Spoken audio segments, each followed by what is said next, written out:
What does a speaker actually do?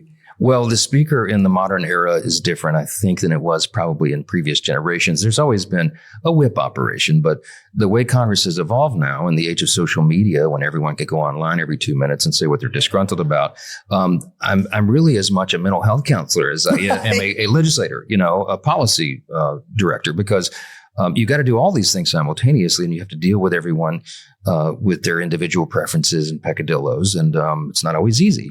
But we had a 1-vote margin for most of the first 100 days, the smallest in history.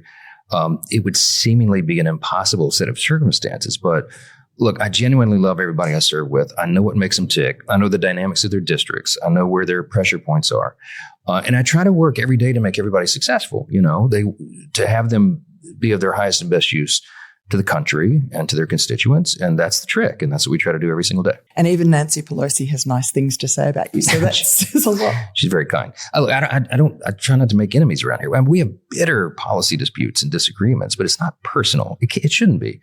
I always admired Ronald Reagan as a happy warrior, and his kind of ethos was Reagan's 11th commandment. You don't speak evil of another Republican, certainly.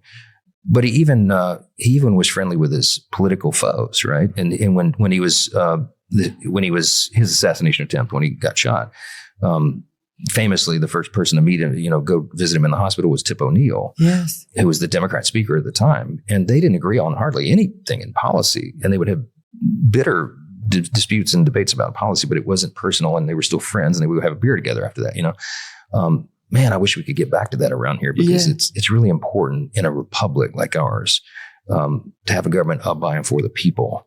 You kind of need the people to get along.